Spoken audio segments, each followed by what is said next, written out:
Next talk is Truncating TLS Sessions or Truncating TLS Connections by Ben Smyth. Okay, so thanks for the introduction. Also, thank you to my proctor who's been very generous with his time. So thank you, Alan, for all your support. So I'm an academic. I'm based in Paris, France, and this is joint work with Alfredo Pironti, one of my co-authors. Okay, so what am I going to give you in this talk? Why should you stay in the room? I'm going to give you three attacks. I'm going to give you an attack against the Helios electronic voting system, which allows you to cast votes on behalf of honest voters. I'm going to get full control of Microsoft Live accounts. Basically, I'm going to reset the password so I have a new password for the user. And I'm also going to get temporary access to Google accounts so you can read someone's Gmail. Now, the challenge to you guys in this attack, I'm going to show you a common attack vector. There's a common theme between these three attacks. I'm going to show that to you. I'm kind of hoping that you'll see this and you'll think, well, based upon what I've shown you, we can also attack other systems, and I would look forward to talking to you about other attacks that you can think about. Vendors, I'm interested in talking to you as to how we can secure your products. Okay, so a bit of background. TLS security, what does it give you? When you use HTTPS to visit blackhat.com, what do you get? Well, you get the server authentication, so you know you're talking to blackhat.com and not someone else. You get confidentiality, that is, I am communicating with BlackHat and I know no one else is reading that communication. And I also get integrity. What integrity means is messages are received as sent. So if I send 101, BlackHat receives 101. Now, integrity is only guaranteed over a single TLS connection, okay? And this will be important later on in the talk.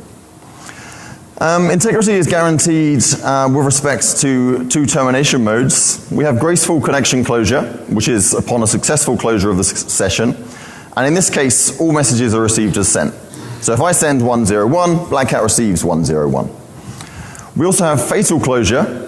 And in this case, we only get a guarantee that a prefix of the messages have been received as sent.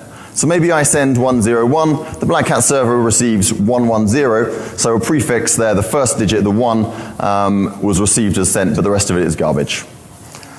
Unfortunately, none of the browsers in use today all the browsers ignore the termination mode. Okay, so they just ignore it completely. And that's a bit of an issue.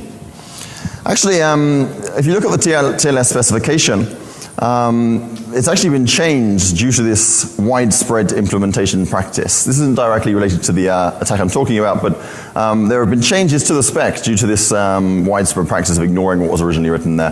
And as a consequence of these changes, we have what's known as a TLS truncation attack. So I'd like to start by explaining what a TLS truncation attack is with this simple demo. So let's suppose that I want to transfer some money to Charlie's Angels, okay? And I have this naive piece of code here. It's very short, but it's sufficient for this demo purpose. Now what's going on is my recipient here is Charlie's Angels. But let me further suppose that that TLS is going to fragment that message into two individual fragments, okay? So TLS is fragmenting. And let's suppose it fragments at the apostrophe, so it's going to fragment just about here. Now how can I attack this? Well, I just drop the second fragment. I don't need to know what it is, I just drop the second fragment. And then the money is transferred to Charlie rather than Charlie's Angels. Why does this work? Actually, we've tested this against the Apache web server, and it works against Apache. What's Apache getting wrong? Well, it's ignoring the termination mode. So what we could do to fix it is only execute wire transfers upon a graceful connection closure. That's not what it does. And it also ignores the content length field, which is quite surprising. So it's willing to accept just Charlie as the recipient rather than the whole length that it's expecting. The fixes are straightforward. You just need to patch those two things. So I think that's the best way to illustrate what TLS truncation attacks are. But in this talk, I'm actually going to be focusing on an even simpler version. I'm not going to be relying on fragmentation. I'm just going to be truncating the entire thing. So I'll just drop that transfer completely, and I'll show you how we can launch attacks using that idea. Okay, so I've told you what TLS gives us. So what challenges do we have in web development? TLS is not a golden bullet. There is no golden bullet. So what do we have to do? Well, the browser's maintaining multiple connections. This is kind of what we want, because we want some sort of performance. So we want to download images in parallel, yeah? And that's kind of what we expect our browsers to do. But TLS only gives us guarantees across a single connection. So if your web application is loading things in parallel, and you're only getting guarantees on individual connections, then if you require any kind of ordering, then you need to do that at the web application level. TLS is not going to give you that, okay? And of course, we also have the adversary, or the attacker. I'm assuming the attacker has full control of the network. Perhaps it's the router, perhaps there's a bit of hardware between the network card and the wire, and therefore the attacker is in the position to read all traffic, delete messages, and inject messages.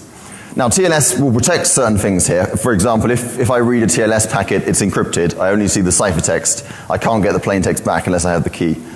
If I delete messages, then I break the TLS sequence numbers. But nonetheless, this is what the adversary has the capabilities to do. Okay, so attack number one is against the Helios electronic voting system. So electronic voting is one of my research areas that I'm particularly interested in. And I should probably distinguish between the current situation, which is on the right-hand side of that slide, and the sort of ideal situation on the left-hand side, or the other way around for you guys who are looking this way. So the current situation is, at least in North America and also parts of Europe, you walk into a poll station and you interact with a DRE, a voting machine. And you tell the voting machine how you'd like to vote, and you kind of hope it did the right thing.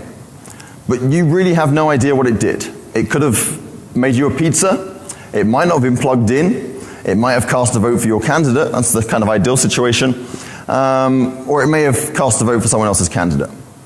So I don't know if you can read the slides there, the pictures I have. On the top picture, the exit poll guy is asking, and who do you hope you voted for? The voter has no idea. Interactive with DRE, doesn't know what it did. On the bottom there's a lady with a sticker who says, I think I voted. She doesn't know that her vote was actually recorded. The systems I'm working on, and Helios is one such system, is a cryptographically verifiable system. And the idea is that I interact with a DRE, I have no idea what the DRE does, I don't need to trust it. What I do is I just use it anyway, I hope for the best, and then later on I check that it did what it was supposed to. Okay, so I can verify that my vote really was counted afterwards. Okay, so that's what these electronic voting systems that I look at are trying to deliver. And I was looking at this particular electronic voting system where I discovered kind of a weird behavior which led to the rest of the results I'm going to show you. Okay, so when I cast, so it's a web-based system. You can think about going to poll station, your DRE is basically a web interface, you have a browser.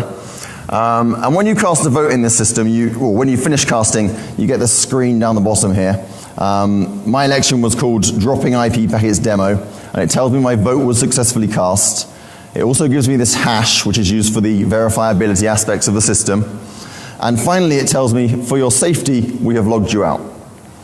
Now, what's quite weird, I had Firebug open whilst I was looking at this, and I was looking at the network traffic, and it told me I'd logged out. Then I saw a logout request hitting the network, which was a bit strange, because it told me I'd logged out, and then it was sending the logout. So I looked at the HTML source code, and indeed I have the text which tells me I've logged out, and then there's this iframe which is loading some kind of logout code. So I spoke to the developers, and I said, you know, there seems to be an issue here. You're telling me I've logged out, and then you're issuing the logout request. And they came back to me and said, but this is okay, because you can't do anything bad. And I kind of wasn't really believing them. And they explained it to me. They said, well, if you drop the logout request, then you've broken the TLS sequence numbers, so you can't do anything after that. And I still wasn't convinced, so I had a little play around, and I found that's not quite true, because my browser's maintaining multiple connections. When the logout request is issued on one connection, I can drop that connection completely, ignore it, and then rely on one of the other connections in the pool to do what I like. Now, Helios allows what's called revoting, so I'm allowed to cast arbitrary many ballots, and my last ballot is counted. So once I've dropped this logout request as the attacker, I can then use the DRE to cast a new vote on behalf of that voter.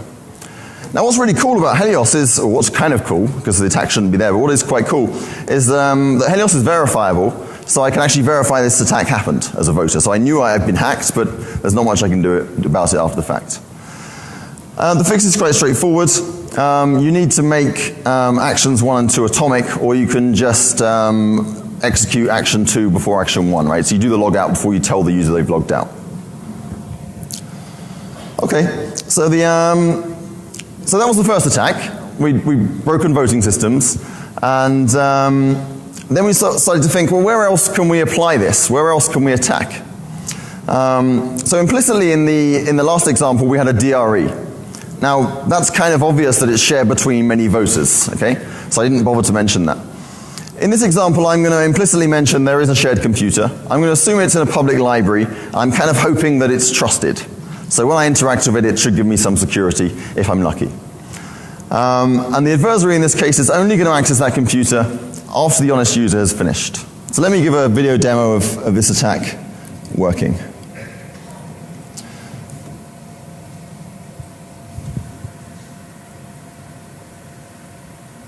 Okay, so my setup is I have a virtual machine which is running in the background there. And then my hosts, I'm using IP tables, which is like the adversary's control over the network. And I've configured IP tables to drop packets of length 474 to 506. And we got those figures through traffic analysis. Okay? So if I now go from the host to the virtual machine, I'm now assuming that the honest user is using this shared computer, and they're going to visit hotmail.com. So the honest user comes along to the machine, authenticates. This is just a dummy account that I set up for the purposes of demonstration. And I'm signing into Hotmail, but I've been redirected to account.live.com. This is because some information is missing from that account, so when it logs in, you get redirected. Hotmail has seamlessly authenticated me to account.live.com, so I have a session with account.live and a session with Hotmail. And this is kind of a required part of the attack. You can actually trick the web browser into visiting account.live.com even if all the information is there, but I'm not going to go into that. I think the details of that are in the technical report. Okay, so the honest user just wants to read their email, so they just click save, they click through this screen, and they're logging into their Hotmail account, or their Outlook account, I'm not sure on the current branding. So I have 2 emails here, this is just, as I say, this is just a dummy account. All I'm going to do is immediately log out. So assume I've been reading my email for some time, I log out. Now what this logout should do is drop authentication with account.live.com and hotmail.com, because they're the services that I've been authenticated to. And Microsoft is telling me it's done that. It says you're signed out. So as a sort of security conscious user, I've now done my bit, and I should be able to leave this terminal in the knowledge that no one can take control of my account. But what's happened is the IP tables rule that I've set up has dropped the logout request that was sent to account.live.com, so I still have an active session there, which I wasn't supposed to have. You're laughing now, you wait to see the next bit. So I'd click edit account information, or edit security information. I add an alternative email address, which is now the adversary's email address. And this is the really great bit. I just click save here, and it actually saves it without asking for my password.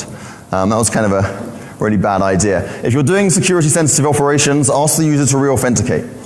Okay, so I've now set up this alternative email address. I'm signing out of account.live.com. Probably didn't need to do that, but I'll do it anyway. And I can then go to hotmail.com. And I think you can probably work out where I'm going with this now.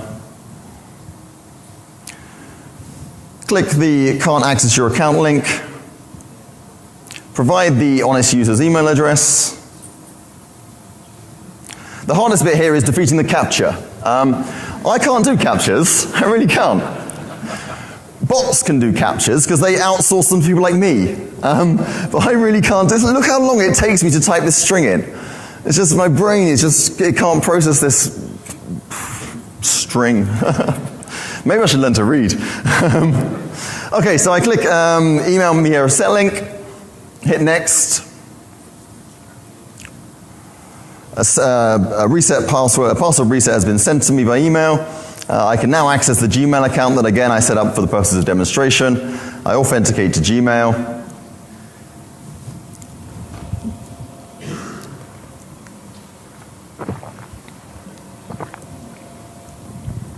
We get to see a lovely picture of my boss in the top right-hand corner, very briefly. And of course, I received an email from Hotmail, which includes the reset link, which I'm then going to follow.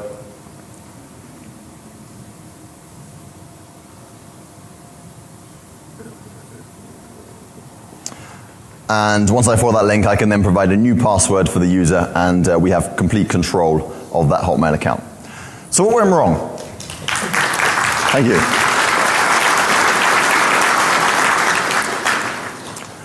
So what went wrong? Sorry? Did the victim get the mail as well? Did the victim get the mail as well? I don't believe, well, it's to their Hotmail account, so if there's an email in the, oh, you will see in a minute.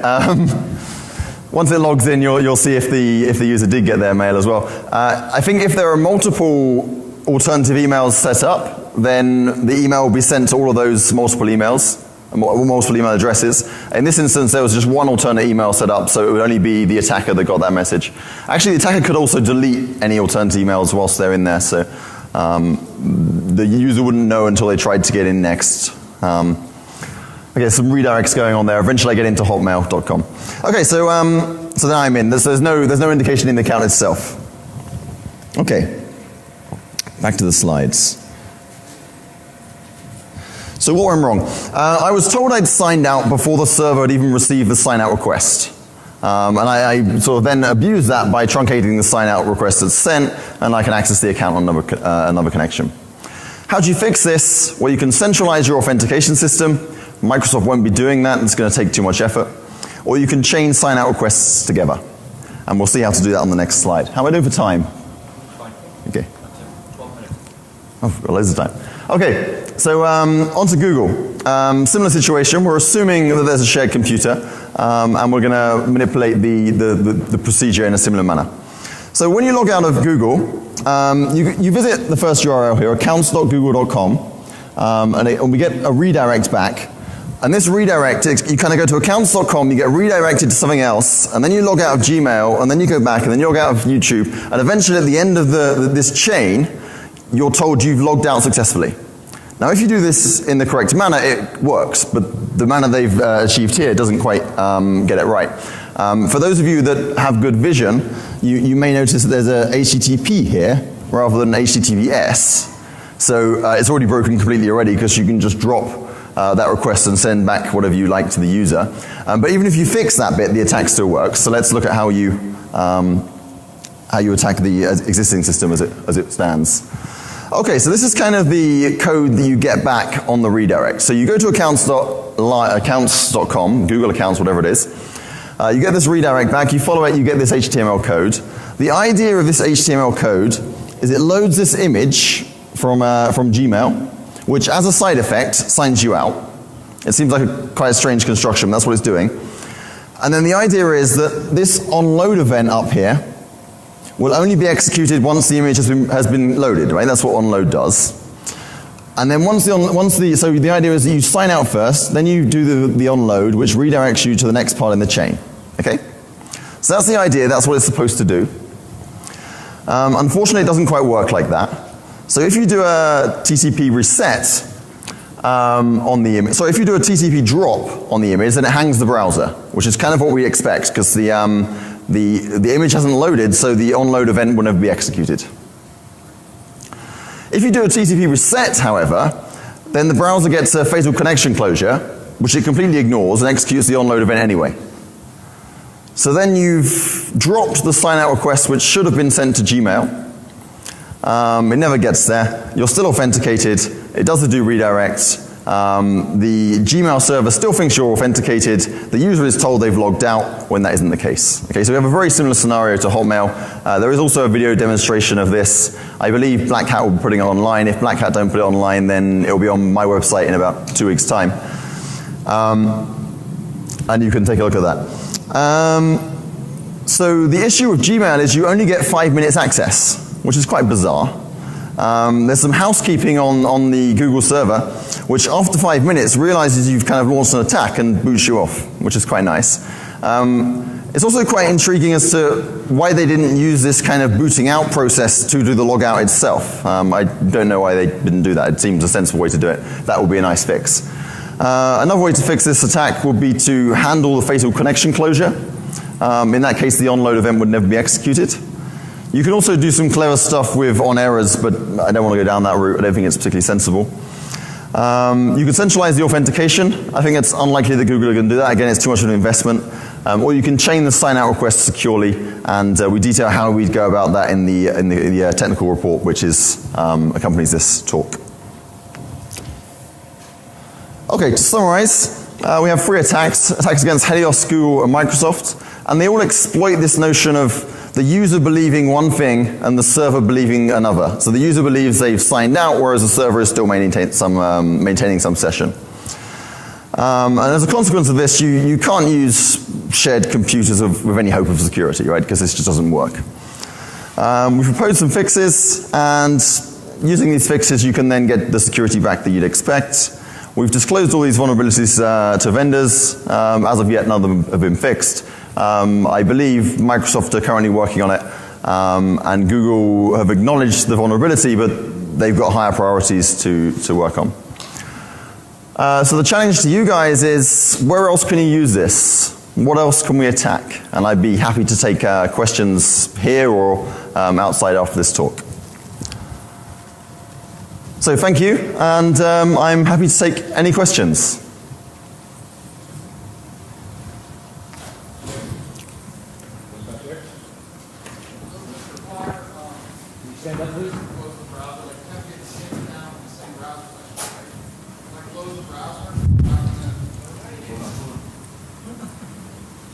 So you close the browser, does it?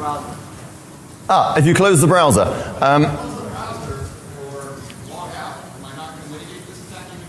Okay. You've gone off camera. Okay. I'm off camera. I need to get back on stage. So the question is, if I close the browser, does it fix the problem? If you close the Firefox browser, it does fix the problem. If you close an Internet Explorer browser, it doesn't.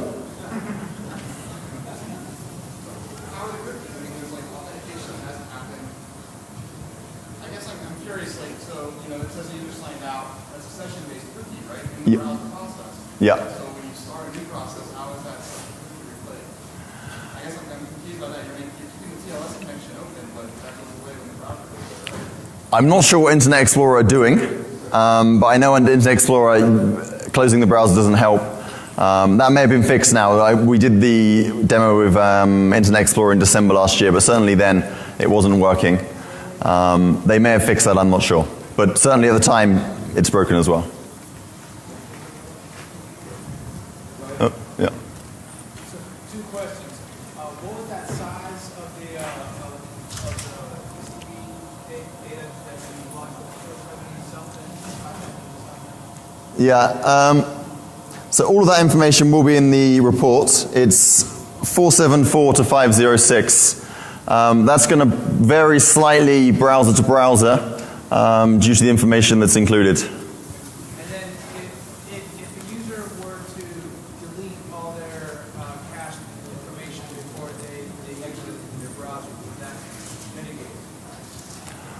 So the question is, if a user were to clear all their cache, I assume it depends on what you mean by clearing the cache. I think that should help, but.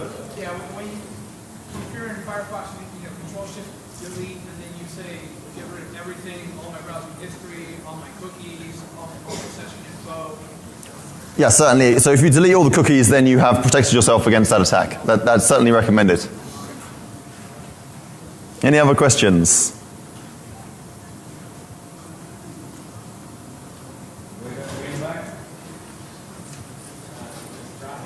Could you stand up, please?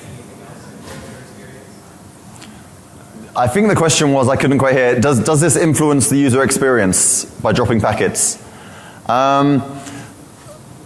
In the demos we didn't actually notice any difference between dropping packets and not dropping packets. So to get a packet in that range seems to be quite uncommon. But of course, if you're dropping every packet in this range, then you're going to cause some issues to the user. You could do this in a more intelligent manner. We just sort of use the easiest approach that was available to us.